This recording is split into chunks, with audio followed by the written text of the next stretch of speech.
The question of why God has not yet destroyed Satan and the fallen angels is one that has intrigued many throughout the centuries. To understand this deeply, it is necessary to delve into the divine plan that transcends time and space, operating in a dimension that often escapes human understanding. God's apparent delay in eliminating Satan and the rebellious angels is not due to his inability, but is tied to a much deeper purpose, intertwined with justice, freedom, and the final outcome of the story of good and evil. Since the moment of rebellion in heaven, where Satan, described as Lucifer or son of the morning, Isaiah 14:12, challenged God's sovereignty, a fundamental question arose. Is God truly just in his governance? Satan not only rebelled, but questioned the justice and goodness of the Creator, suggesting that God wielded tyrannical authority. In this context, eliminating Satan immediately would have been perceived as an act that reinforced those accusations. If God had destroyed Satan at that moment, angels and created beings would have obeyed out of fear and not love, which contradicts God's nature as a being who values free will and genuine love. In the book of Job, we see Satan presenting himself before God, accusing Job of being faithful only because of the blessings he had received, Job 1:9 through 10. Here, Satan acts as an accuser, showing how his role transcends simple rebellion. He is an adversary who seeks to prove that humanity is not truly faithful. In his infinite wisdom, God allows evil to persist for a time so that it may be fully revealed before the universe and all can witness its terrible consequences. This process is not instantaneous because angels and heavenly beings must observe the destructive nature of evil.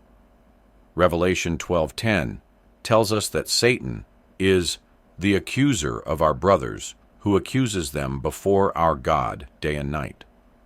This passage shows how Satan continues his role of sowing doubt and conflict. However, the Bible also states that his final defeat is guaranteed. Revelation 20:10 prophesies that Satan will be cast into the lake of fire, but the fact that this event has not yet occurred demonstrates God's patience and his commitment to a just process. In 2 Peter 3:9, we are reminded that the Lord is not slow in keeping his promise, as some understand slowness. Instead, he is patient with you, not wanting anyone to perish, but everyone to come to repentance. This verse gives us a key insight into why there is an apparent delay in Satan's destruction. God is not only allowing evil to run its course so that its destructive nature becomes fully evident, but he is also giving humanity time to make a clear choice between good and evil.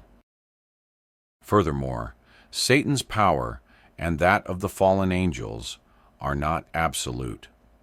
Jesus, by dying on the cross, disarmed the powers of darkness. In Colossians 2:15, we are told, "And having disarmed the powers and authorities, he made a public spectacle of them, triumphing over them by the cross." This monumental act marked the beginning of the end for Satan. But God continues to allow evil to exist temporarily, so that his justice, love, and mercy are clearly established before the entire universe. Therefore, although it may seem that God allows Satan to continue his destructive work, this is part of a much larger divine plan, which aims not only to destroy evil, but to fully vindicate God's character. In the end, Satan's destruction will be final, as indicated in Revelation 20 verse 10. But until then, God's patience has a purpose: to ensure that all creatures see the true nature of evil and freely and consciously choose the path of righteousness and love. In the end, it will be evident that God's patience was not a sign of weakness, but of justice and mercy. And when the entire universe has witnessed the outcome of the conflict between good and evil, the divine purpose will be clear to all. The destruction of Satan and his angels will not only be an act of power, but the culmination of a process that will glorify God as just, loving, and worthy of all worship.